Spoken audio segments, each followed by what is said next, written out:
Excelências, queridas e queridos vimaranenses, celebramos aqui hoje, ao mesmo tempo, o passado, o presente e o futuro. Isso mesmo já foi dito pelo Sr. Presidente da Câmara Municipal e pela Sra. Secretária de Estado. O passado de Guimarães, que é o passado de Portugal. O presente de Guimarães, que é o presente de Portugal. O futuro de Guimarães, que é o futuro de Portugal. O passado de Guimarães, que é o passado de Portugal. O passado simbolicamente representado por este dia, por esta data, por este começo, por este princípio de um longo caminho de independência pátria. Um passado que se faz presente e futuro todos os dias, todas as semanas, todos os meses, todos os anos. Porque se ganha e se perde independência. Porque se ganha e reforça e partilha ou se esvazia a independência. E a nossa história é feita de momentos áureos, mas também de momentos dolorosos. Mais momentos áureos do que dolorosos. Mas momentos em que perdemos a independência política, ou perdemos a independência jurídica, ou sacrificamos em parte a independência económica, ou financeira, ou social. A pátria continuou. A pátria sobreviveu. Porque essa pátria é uma língua, uma cultura, um património, uma comunidade, uma solidariedade que se renova e se reconstrói à medida dos séculos. Passado que fez de Guimarães o início de Portugal. Que fez, que faz e que fará. Sempre. Não que não haja Portugal por todo o Portugal. Não que não haja Portugal cá dentro no território físico e lá fora, mas também no território espiritual.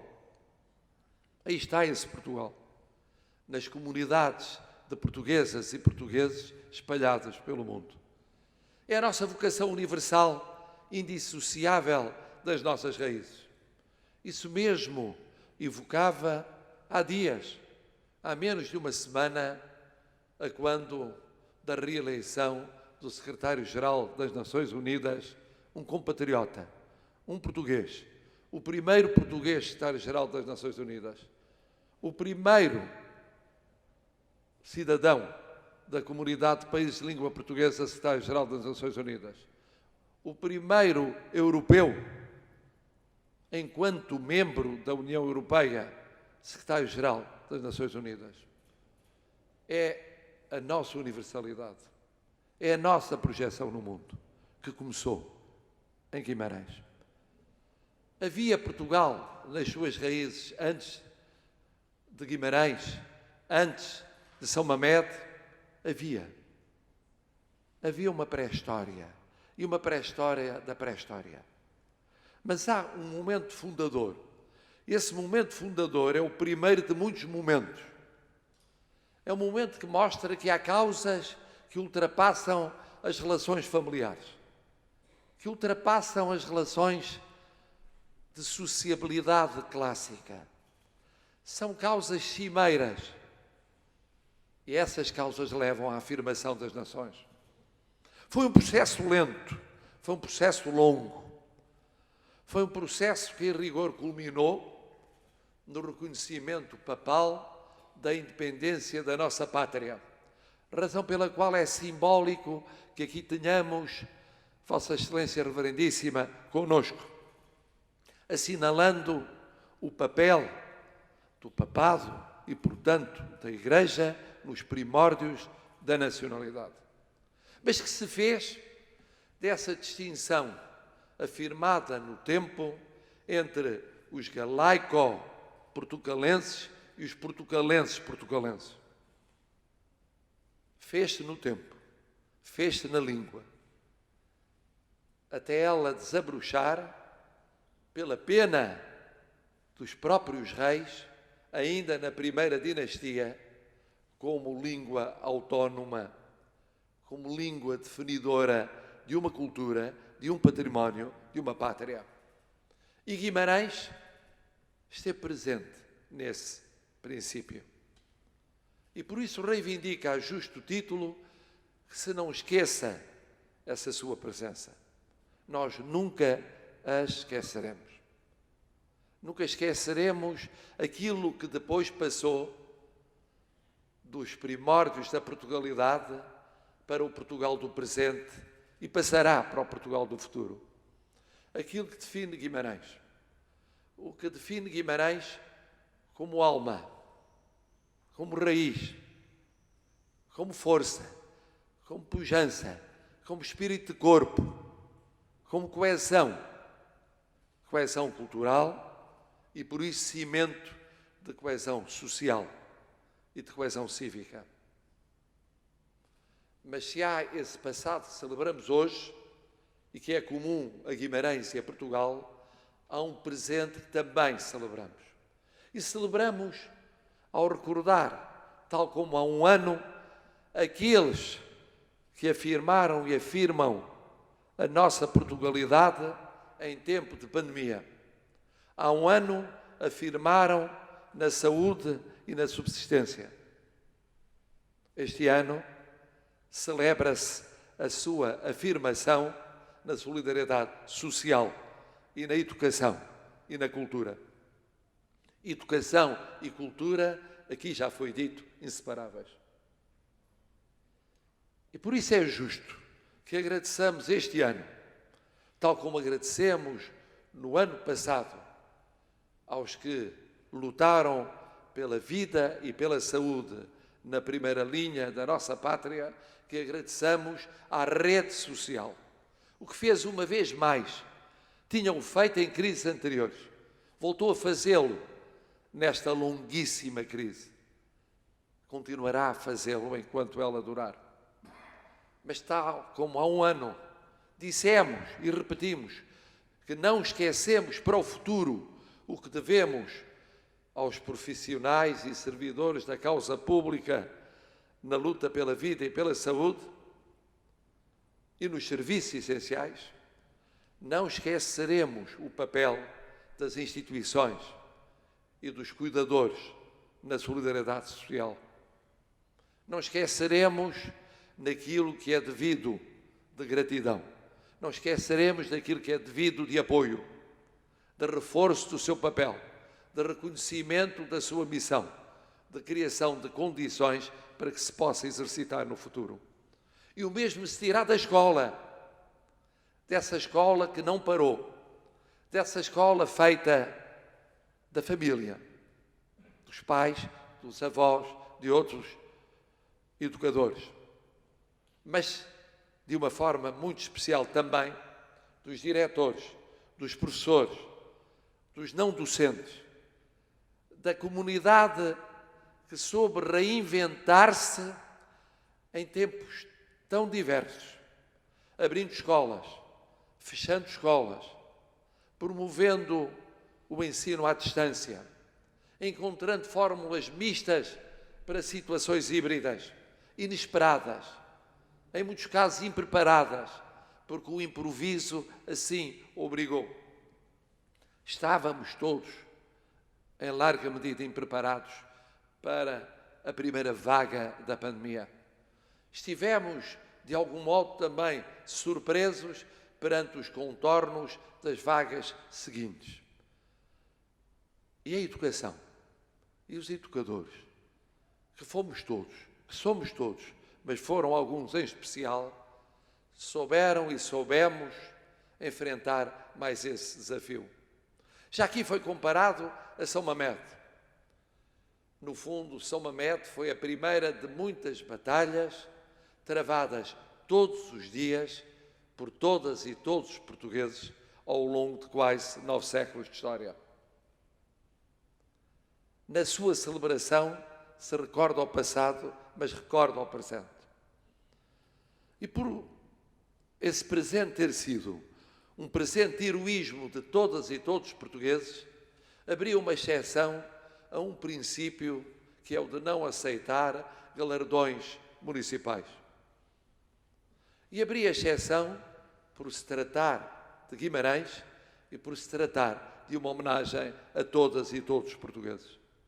Fui apenas o intermediário, o medianeiro dessa homenagem. A homenagem que me foi prestada não foi prestada ao cidadão, foi prestada ao Presidente da República Portuguesa, foi prestada ao chefe de Estado, àquele que representa, legitimado pelo voto, os milhões de portuguesas e portugueses. E por isso são elas e são eles os destinatários dessa evocação. E merecem. E merecem. E por aqui chegamos à celebração do futuro.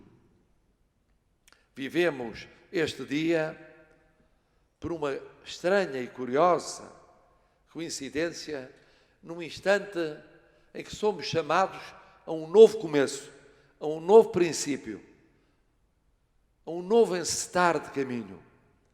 Mas tem sido assim a nossa história.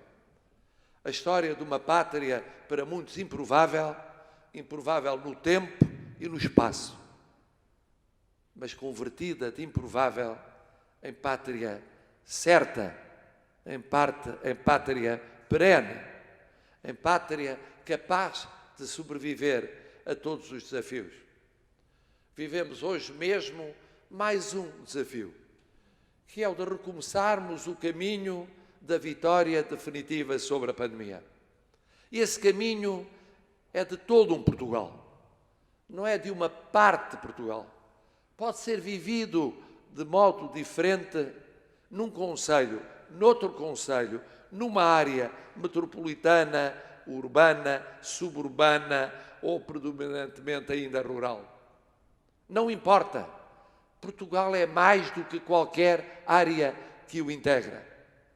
Portugal é feito da riqueza de 308 concelhos dentro e de muitos mais concelhos e municípios espalhados pelo mundo, tantos dos quais já com responsáveis portugueses. Isso é Portugal hoje. E por isso, falando de São Mamede, nós estaremos a falar hoje de esperança. Hoje é um dia de esperança. A esperança nesse recomeço, no caminho para a vitória definitiva sobre a pandemia. Mas também a esperança no começo de um caminho de reconstrução económica e social. Porque a pandemia deixou traços fundos na crise económica e social, na vida de praticamente todas e todos os portugueses, nas suas famílias, nas suas empresas, nas suas escolas, nos seus lugares de convívio, nas suas associações, nas suas instituições de solidariedade social. Tudo isso sofreu, suspendendo, adiando, protelando, destruindo expectativas, sofreu os efeitos da pandemia. E há uma reconstrução económica a fazer. Não é uma mera recuperação, não é um mero remendo, é uma reconstrução. E mais do que económica, é social. Porque a crise social é sempre mais profunda do que a crise económica. Começa no sofrimento económico, mas vai mais longe e mais fundo. E dura mais tempo. E aquilo a que nos apela hoje a evocação da Batalha de São Mamede é a capacidade de nos entendermos, de nos unirmos no essencial, de sabermos preservar a diferença naquilo que faz a pluralidade e a riqueza do viver numa sociedade aberta, mas sempre em solidariedade, sempre em espírito de diálogo, sempre em comunhão e partilha, avançando para o futuro, fazendo deste dia não um dia de tristeza, de saudosismo, de nostalgia ou de mero engrandecimento do passado, nem tão somente de engrandecimento do presente, mas de engrandecimento do futuro. Nós temos um grande futuro. Nós, portuguesas e portugueses, nós, Portugal, temos um enorme passado, dos mais longos enquanto pátria independente na Europa que integramos, e mesmo a nível universal. Mas temos um futuro ainda maior. E esse futuro começou aqui. Esse futuro começou em São Mamede. Esse futuro começou em Guimarães. Mas continua e continuará. É essa palavra de esperança, que é também de confiança e de certeza, que vos deixo aqui, em Guimarães, em nome de todos os portugueses.